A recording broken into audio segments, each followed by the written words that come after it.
What's going on, everybody? Ochoa here from SB Nation's bloggingtheboys.com. Hope all is well wherever you are. We hope you're happy, safe, healthy, and that sound you have just heard is the leaves. The leaves are falling. They are falling all around us because the Minnesota Vikings have done it. Justin Jefferson has done it. There is a new bar, a new baseline in the wide receiver market in the NFL, and we are here to talk about it. But if you haven't yet, please consider subscribing right now, right below to the Blog on the Boys YouTube channel. You can see me. I'm Ochoa talking about the Dallas Cowboys all the time, basically 24/7, 365. That's not literally true, but I'm here all the time. We have live shows, videos, etc., etc. If you like what I do, you want to, experience me in other ways beyond YouTube, you can also follow me on Twitter, Instagram, or Threads at RJ Ochoa, or on TikTok at rj.ochoa. If you have any questions, qualms, or concerns, you can email me, rj.ochoa@sbnation.com, or you can leave a comment down below, and I'll do my very best to get to those. Also, by the way, down below, you can see the link to the article I wrote about this subject that we're about to discuss, which is very often the case throughout my work at Blogging the Boys. I write, I YouTube, I do social stuff, blah, blah, blah. Let's go ahead and get into it. So Monday morning, the leaves did indeed fall. And if you have no idea what I'm talking about, nothing will top. This is how I led the article. What Jerry Jones said at the very beginning of this offseason about the Cowboys being all in, and obviously that became a hilarious thing because they were the least active team in free agency, and it was this big punchline, blah, blah, blah. Nothing will top that. However, the Leafs thing is going to come very close. It's an Olympic summer. It's going to be the proper silver medal here because right before the NFL draft, Jerry Jones said that he was asked about the contractual extensions the Cowboys are dealing with, what with Dak Prescott, CeeDee Lamb, and Micah Parsons, and whether or not they felt any pressure from the market to get any deals done. And Jerry said he wanted to see more leaves fall literally within the next day. Amon-Ra St. Brown and A.J. Brown had brand new deals with the Detroit Lions and Philadelphia Eagles, respectively. We've seen Jalen Waddle get a brand new deal from the Miami Dolphins. We're going to talk about that. And now we have seen the deal. And to be fair, and I mean this with all due respect to Amon-Ra St. Brown, A.J. Brown, and Jalen Waddle, CeeDee Lamb is in a very different territory. CeeDee Lamb is in a very different space. He is in this space, the space that Justin Jefferson occupies. Justin Jefferson of the Minnesota Vikings is widely regarded, to be the very best receiver in the NFL. I think that is a throne that CeeDee Lamb could challenge for. And on Monday morning, we got news. The Vikings, an all-pro wide receiver, Justin Jefferson, as you're seeing on your screen, a tweet from Ian Rappaport, have a new deal to reset the wide receiver market and make him the NFL's highest-paid non-quarterback. It's a mammoth 4-year Quattro extension worth $140 million, $35 million per year with $110 million guaranteed. Holy guacamole, that is a lot of cheddar. Again, I want to be fair to the Cowboys because they deserve criticism, but we don't need to make up reasons to criticize them. They've earned enough on their own.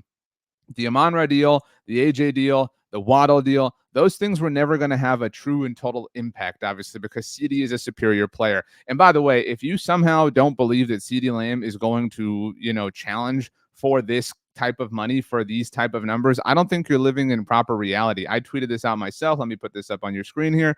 This is a shout out to our friends at StatHead. This is a comparison, obviously, between CeeDee Lamb and Justin Jefferson over the course of their seasons, over the course of their careers to this point in time. And the head-to-head stuff is silly. But the game, CeeDee's played 6 more games. That AV, that's StatHead, Pro Football Reference, that's their tracking data, how they evaluate and kind of quantify players. Obviously, CeeDee's a superior player by their methodology. He has more receptions, 3 more, although barely. Justin Jefferson, I know I've zoomed in here so you can't totally see. He's the right side of your screen. He's got him beat in receiving yards, therefore receiving yards per reception. But CeeDee has more receiving touchdowns, more rushing attempts. He's a more versatile player. You can make that argument. Therefore, has more rushing yards, higher rushing yards per attempt. He has 3 rushing touchdowns. I think we kind of forget that, by the way. And he's been utilized more in the return game, obviously. You see down here at the bottom, championships. Neither's won a Super Bowl. Neither's been to a Super Bowl, whatever. Neither's even played in an NFC championship game. We all know that very well. But they've both been a Pro Bowler 3 times. JJ does have CeeDee beat out as an All-Pro. He's been there 3 times, whereas CeeDee's only been an All-Pro twice. And Justin Jefferson has, in fact, won an Offensive Player of the Year award. CeeDee has not to this point in his career. We all kind of thought he might this past year. That didn't wind up happening. The point is, as you can see, it would not be difficult if you and I were charged with defending CeeDee Lamb, or rather negotiating for CeeDee Lamb, it would not be difficult at all to make the case that he deserves as much, if not more, than Justin Jefferson. And this goes beyond what we've been talking about so many different times over the course of this offseason, just the general law, the general principle of supply and demand. CeeDee is without question now the best wide receiver on the market, so to speak. That's not a totally representative term for where he resides because he is on the Cowboys. He has 1 year left on his rookie contract. The Cowboys could, of course, I'm making sure I don't miss anything on Twitter. Cowboys could, of course, place the franchise tag on him, obviously, next year and the year after if it ultimately came down to that. So he's not truly on the market,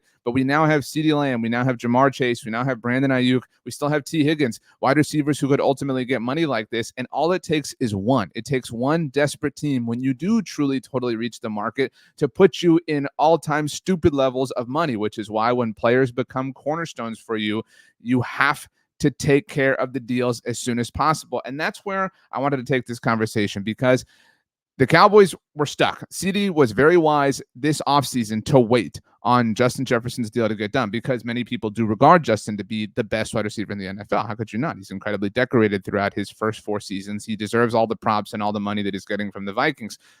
But that being said, the time, and I mentioned this in the video that I did last on the channel. You can go watch that. It was more about Dak Prescott and the mistakes the Cowboys have made. So to be clear, the Cowboys have not necessarily aired with CeeDee this offseason because it's very, very possible. In fact, some would argue very likely that CeeDee was going to wait this out no matter what. That CeeDee was going to wait out Justin Jefferson's deal no matter what because he wanted to get more than him. He wanted to become this, whatever. He knew that Justin Jefferson maybe had a better argument, better case because, let me take this off the screen. The Vikings and Cowboys are in very different places as NFL franchises right now, right? I think we can kind of understand that on the surface. The Vikings, obviously, Kirk Cousins leaves in free agency himself, signs with the Atlanta Falcons, kind of a case study as to what could happen with Dak Prescott, incidentally enough. But that being said, the Vikings now have the thing that you want most if you're an NFL front office from a financial standpoint. That is a quarterback on a rookie contract, having drafted J.J. McCarthy in the first round of the draft. So that being said, now is the time. Right now, the Vikings have all sorts of financial freedom to spread their wings, and they are doing it with Justin Jefferson. And perhaps, again, if it was our job to negotiate for CeeDee Lamb and we sat down in the lab and we said, how can we make sure he gets the most money possible? We probably would have said to one another, we just need to wait till Justin Jefferson gets paid because the Vikings have more freedom. They have more flexibility. They're going to put up a number so big and we'll just come in and ask for more because we're going to have this amazing case and all these, facts to kind of back that up. Arch is going to talk about them on the Blog on the Boys YouTube channel, which you should subscribe to.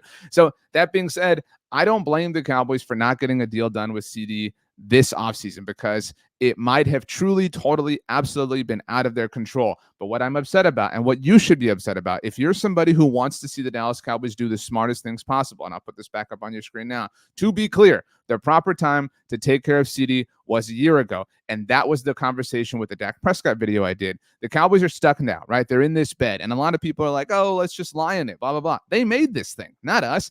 And they have put themselves in this position almost purposefully, almost intentionally, and they are now reaping what they sowed. You know that meme? It's so funny where it's like me sowing and it's like, this is awesome. And then it's me reaping. It's like, this really sucks. Yeah, welcome to the reaping part of all of this, Dallas Cowboys. You made this bet. I'm going to put this on your screen right now. This is a shout out to our friends at Over the Cap. This is the state of the wide receiver market, but it does not include what just happened, obviously, with Justin Jefferson. So the A.J. Brown deal, we've organized this, or rather, I've sorted it by average per year, AAV, APY, a lot of different acronyms get thrown out. Basically, that's how much money these players make on an annual basis, average per year, as you can see. A.J. Brown, that's a brand new extension that the Eagles got done this offseason. That's $32 million per year. Amon-Ra St. Brown, just a hair north of $30 million per year. That happened. Again, those were the two that happened immediately after the leaves falling comment from Jerry Jones. Jalen Waddle, who you see underneath Tyreek Hill there, his deal happened this offseason. The other deals here, by the way, Devontae Smith did happen this offseason as well. He was the first coming in at 25, clearly a tier below the players that we're talking about. But the reason, think about this. Now that Justin Jefferson's getting $35 million per year, again, he's clearly a better player than Devontae Smith. I don't mean to imply that they're anywhere close. And again, that's not said in any sort of snarky way about Devontae Smith. He's a very talented wide receiver in his own right. But that number, that contract continues to look better and better and better because CeeDee's probably going to come in north of this, right? Jamar Chase, Brandon Ayuk, right? As these deals continue to happen, they're going to make that Devontae Smith deal look even better, which is the conversation. That is the point. That is the takeaway. If you do not understand this yet, I don't know how to implore it any further into your brains. Nico Collins was one that was taking care of this offseason as well. A very smart move, obviously, by Nick Caserio and the Houston Texans. But the other deals here, and this is why this point at the bottom of your screen here is important. The other deals that we're looking at here, Tyreek Hill, Devontae Adams, Cooper Kupp, they reset the market, right, when they got their deals done. Do you know when that was? That was not last year. That was 2 years ago. Cooper Kupp got his deal 2 years ago. Now, granted, he was coming off of the Rams winning the Super Bowl. He was MVP of that game, and obviously he's been one of the best receivers in the NFL, completely and totally deserved. Devontae Adams, that was when he was traded, obviously, from the Green Bay Packers to the Las Vegas Raiders and everything, blah, blah, blah. They gave him a brand new deal. At the time, he was the best wide receiver in the NFL. This was as JJ was kind of, ascending to the throne, if you will. And Tyreek Hill, that was the offseason. He was traded from the Kansas City Chiefs to the Miami Dolphins. They gave him a brand new extension to kind of settle things out. He was the first one to come in at $30 million per year. So why are you telling me this, RJ? What does this have to do with anything if this was 2 years ago? Last year was the time. CeeDee Lamb and the Dallas Cowboys were first up to be able to negotiate with another this time last year, even further, more than this time last year, March of last year. Now we're talking about, June, 15 months or whatever ago? Last year, the Cowboys should have come to CeeDee and said, all right, check it out, man, because pretend, the A.J. Brown and Amon-Ra St. Brown deals aren't on your screen. Just, do me a favor. All right. Look at Tyreek Hill. He's making $30 million per year. We're willing to offer you $130 million. We're going to give you $32 million per year now. We're going to make you the highest paid wide receiver in the NFL. 32, 33. The Cowboys had to overwhelm CeeDee Lamb a year ago. And he might have said, you know what?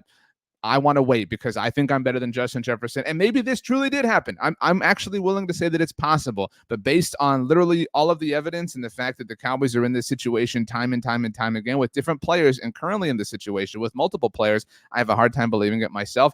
The point is the Cowboys needed to have come to CeeDee last year and to have said to him, we believe in you. You are a cornerstone player on our team. We're going to make you the highest paid wide receiver in the NFL because, as I'm telling you now, I'm no longer the Cowboys. This is RJ talking to you. A year ago, nobody reset the wide receiver market. It was just not, a situation that featured anybody doing so because of the timing of different players and their contracts. The Cowboys, if they are definitely afraid of anything, it is resetting the market themselves. That's why they've allowed this Justin Jefferson deal to come out and happen because JJ has reset the market. And now the Cowboys can just come in right on top of it and get the deal done with CeeDee. But if the Cowboys had reset the market themselves a year ago, if they had been bold and brave enough to do it, if they had said, CeeDee, we're going to give you $32 or $33 million per year. Think about it. $33 million per year would have been a 10% bump off of the $30 million per year that Tyreek Hill was making. If the Cowboys had come in and done that, if you're CeeDee Lamb, and again, anything is possible. He could have just, had tunnel vision on what he wanted to do.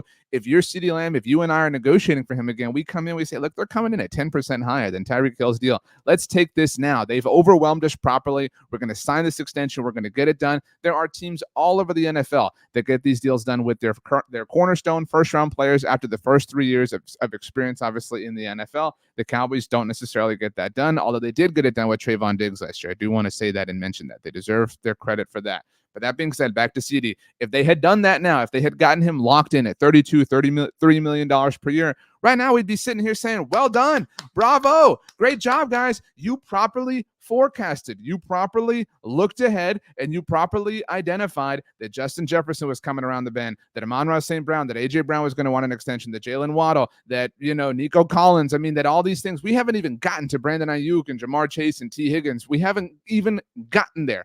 And if the Cowboys had just had enough foresight, if the Cowboys had just been bold enough and brave enough, then we could be sitting here with them having saved enough money. I cannot emphasize this enough.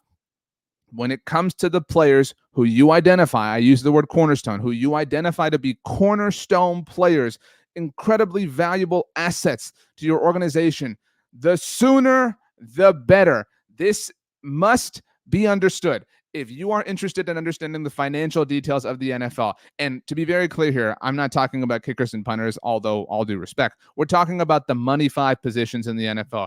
quarterback, wide receiver, left tackle, pass rusher, top corner. And again, kudos to the Dallas Cowboys that they got the Trayvon Diggs deal done last year after his third season in the NFL. The first time he was up for an extension. Granted, it took them until training camp, but a deal is a deal, and they got it done. Good for them. Why could they not have applied that same logic, that same philosophy, that same disposition to CeeDee Lamb, even to Dak Prescott? That was the point of the last video that I talked about, that the Cowboys have costed themselves, not necessarily just in our current moment, but having not done the Dak Prescott deal in 2019 like they should have.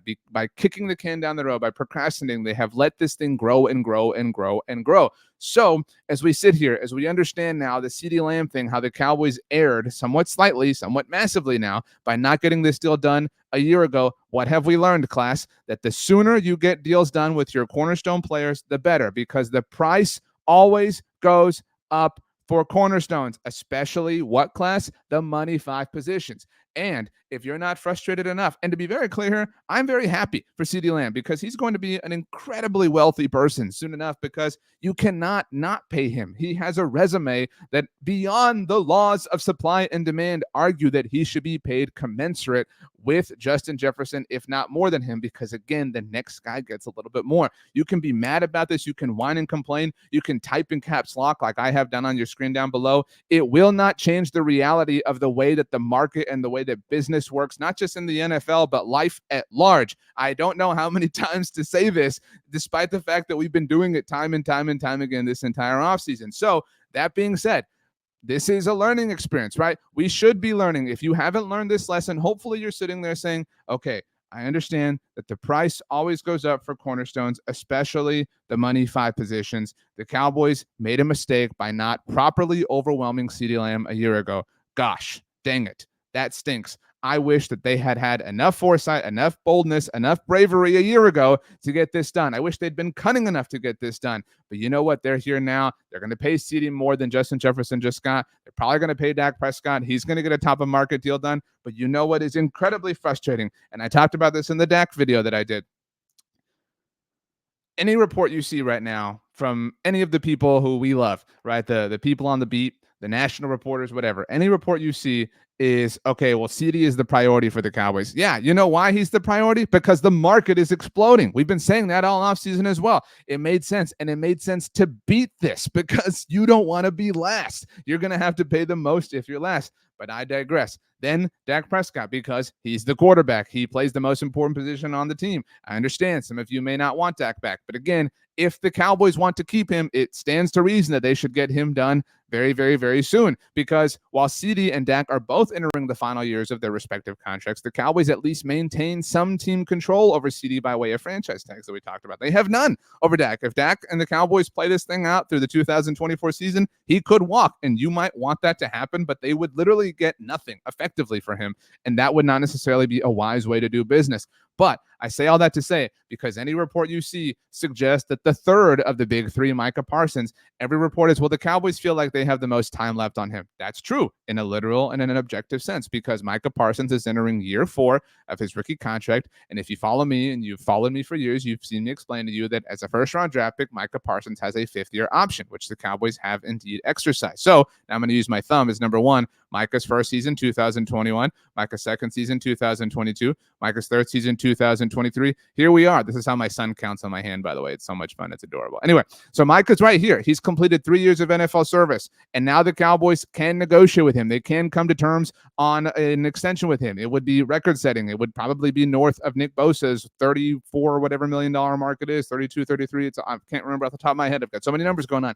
Anyway, the Cowboys could do this, but they're saying our hands are kind of tied, bro, because we're dealing with CeeDee Lamb and Micah Parsons. And look, we have 2 years left with you, Micah Parsons. We have 2024 and we have 2025. We have so much time left, Micah. We don't have to worry about this right now. What did we just talk about? The price always goes up for cornerstones. And if you wait one more year, now you're through here and you're in this spot. And now you're with Micah Parsons where you currently are with CeeDee Lamb. I don't know how many times to scream this out loud, because the Cowboys are on the verge of doing this again with Micah Parsons. And I talked about this in the Dak video, which is why you should go watch that video. I mean, it's still applicable, even though the CeeDee deal has happened. I promise you, I wouldn't steer you down the wrong path.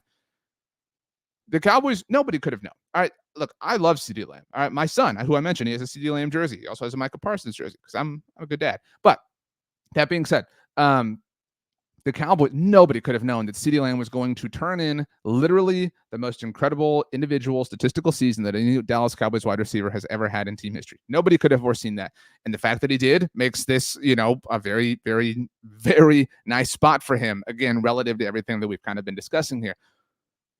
What if Micah Parsons does that?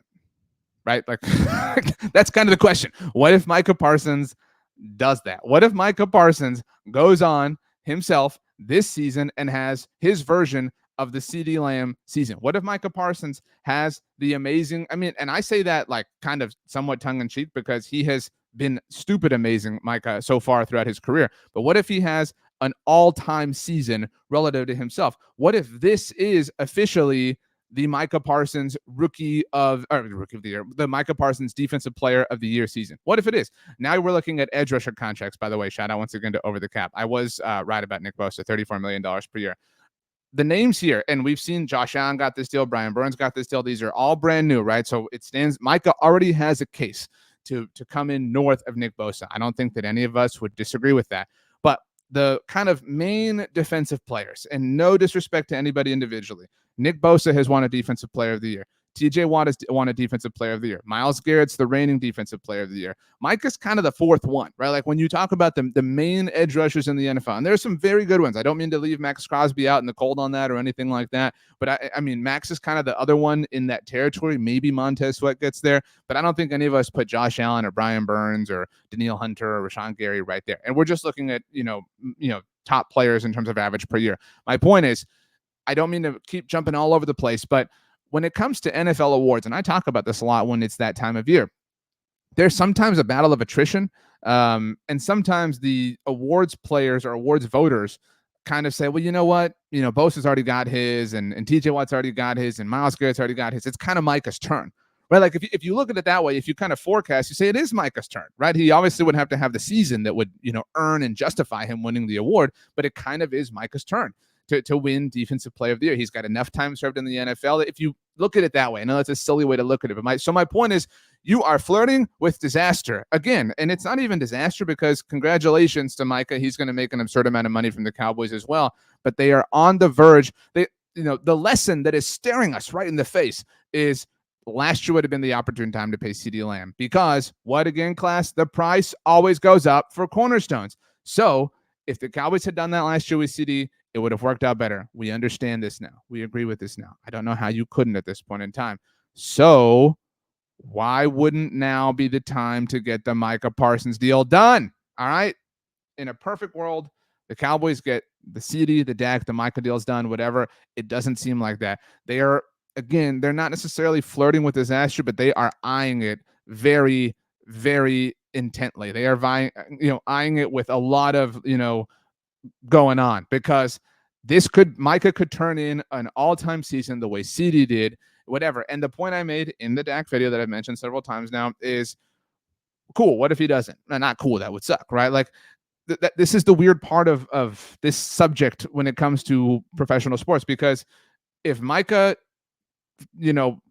withers, whatever, if Micah regresses, then yeah, he'll cost less money, but that would suck, right? That would not be a good thing for the Cowboys as a football team.